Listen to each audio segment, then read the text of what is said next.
एक्स-ला-चैपेल की संधि 1748 से पहला एंग्लो फ्रेंच वार समाप्त हुआ, लेकिन तत्कालीन परिस्थितियां अंग्रेजों और फ्रांसीसियों के बीच ऐसी रहीं कि वे पुनः युद्ध के लिए तत्पर हो गए।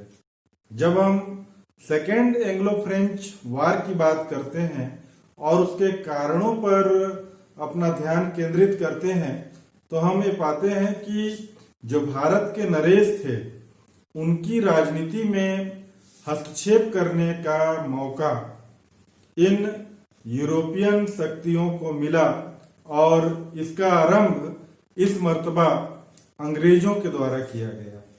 अंग्रेजों ने तंजौर के हटाए गए शासक शाहजी को तत्कालीन शासक प्रताप सिंह के विरुद्ध सहायता देने का वायदा किया और इसके बदले में शाहजी ने अंग्रेजों से यह कहा कि वे युद्ध का व्यय देंगे और देवी कोटाई नगर के साथ साथ अन्य उपहार भी वे अंग्रेजों को देंगे।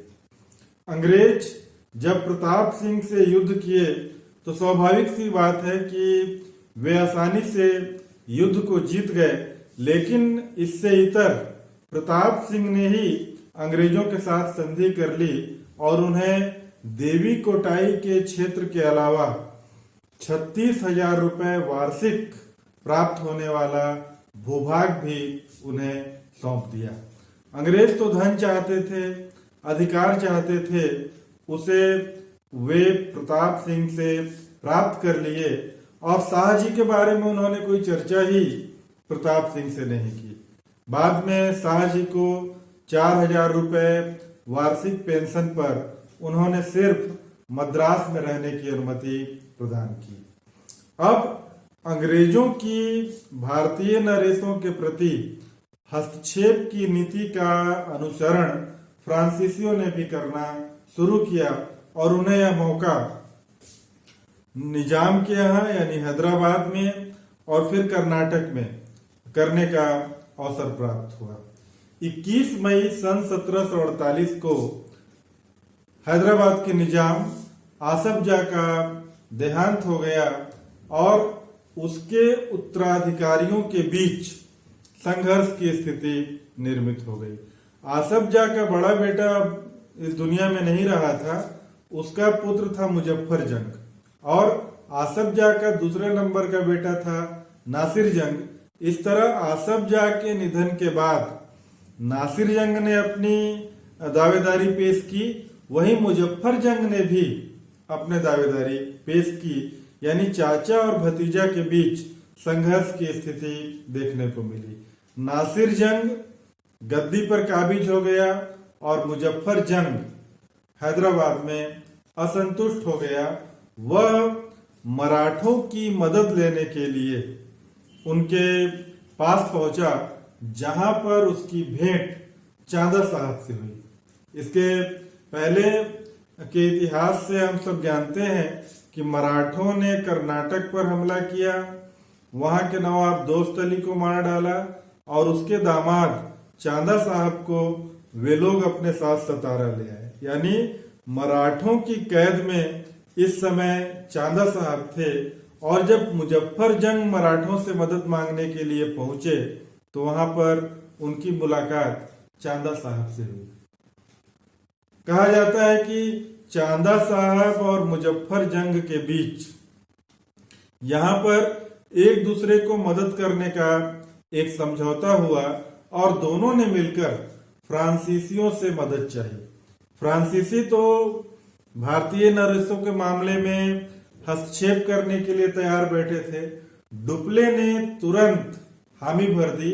इस प्रकार एक अलायंस बना जिसमें मुजफ्फर जंग प्लस चांदा साहब प्लस डुप्ले यानी फ्रांसीसी शामिल हो गए। दूसरी ओर मराठे भी इन मामलों में रुचि रखा करते थे। वे चांदा साहब को षड्यंत्र पूर्वक मुक्त कर दिए।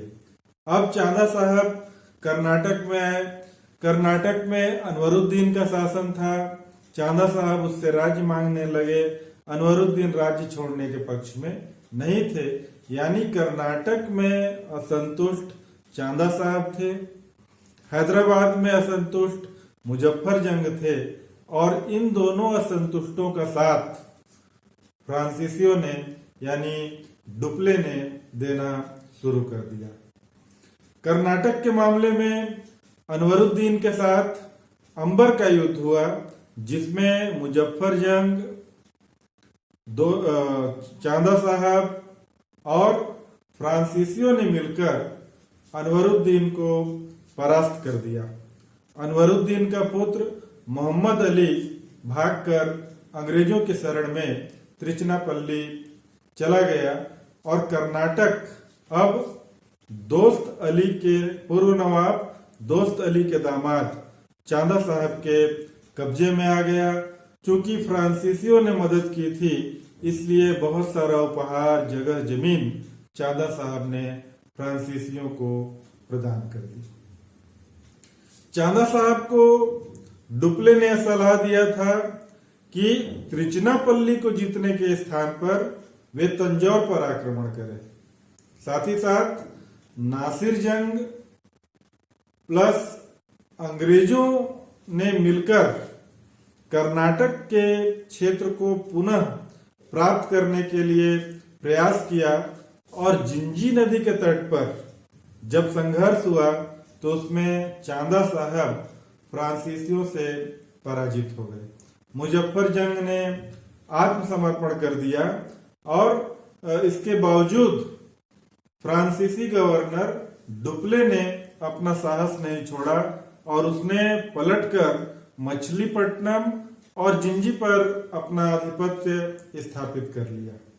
दिसंबर 1750 में फ्रांसीसियों ने हैदराबाद के मामले में हस्तक्षेप किया, आक्रमण किया, नासिर जंग मारा गया और उसके स्थान पर फ्रांसीसियों की मदद से मुजफ्फर जंग को नवाब के पद पर बैठा दिया गया। इस तरह कर्नाटक में पहले और बाद में हैदराबाद में फ्रांसीसियों का प्रभाव स्थापित हो गया। दूसरी ओर क्लाइव, जो कि एक क्लर्क के रूप में ईस्ट इंडिया कंपनी में आया था, उसने और मोहम्मद अली के परामर्श से अर्काट को, जो कि कर्नाटक की राजधानी थी, चारों ओर से घेरा डाला गया और इस समय महज 5000 सैनिकों की मदद से क्लाइव ने अर्काट पर अधिकार कर लिया। इस समय चांदा साहब तंजौर के घेरे में पड़े हुए थे, त्रिचनापल्ली के घेरे में पड़े हुए थे। वहां से आकर उन्होंने तंजौर में शरण ली, क्योंकि उनकी राजधानी अर्काट पर अंग्रेजों का कब्जा हो गया था और बाद के समय में चांदा साहब भी मारे गए। इस तरह 1754 में एक समझौते की स्थिति डुप्ले और अंग्रेजों के बीच बनी, लेकिन किसी बात को लेकर दोनों में अंतिम समझौता नहीं हो पाया और इसी बीच फ्रांस की सरकार ने डुप्ले को वापस बुला लिया और उसके स्थान पर उन्होंने नए गवर्नर के रूप में गोडेहू को अपॉइंट कर दिया। दिसंबर 1754 में गोडेहू भारत आए और उन्होंने अंग्रेजों के साथ समझौता कर लिया। इस संधि को की जो मुख्य बातें थी उसमें यह कहा गया कि भविष्य में अंग्रेज और फ्रांसीसी दोनों भारतीय नरेशों की राजनीति में हस्तक्षेप नहीं करेंगे।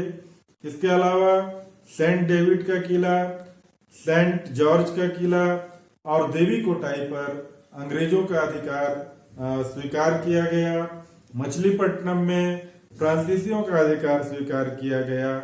अंग्रेज और फ्रांसीसियों के बीच कुछ सीमा संबंधी समझौता भी हुआ और यह कहा गया कि वे किलेबंदी नहीं करेंगे और दक्षिण भारत में समान भू क्षेत्र पर अपने अधिकार को स्थापित करने का प्रयास करेंगे। 1751 में मुजफ्फर जंग की मृत्यु हो गई और वहां पर एक फ्रांसीसी गवर्नर या फ्रांसीसी सेना नायक बुशी के नेतृत्व में एक सेना को रखा गया था तथा सलाबत जंग जो हैदराबाद के निजाम का संबंधी ही था उसको नवाब बनाकर रखा गया। इस तरह दूसरे एंग्लो फ्रेंच संघर्ष के अंत में हम ऐसा पाते हैं कि फ्रांसीसी कब्जा या प्रभाव अभी भी हैदराबाद में था, भले ही कर्नाटक उनके प्रभाव से निकल गया था। Thank you.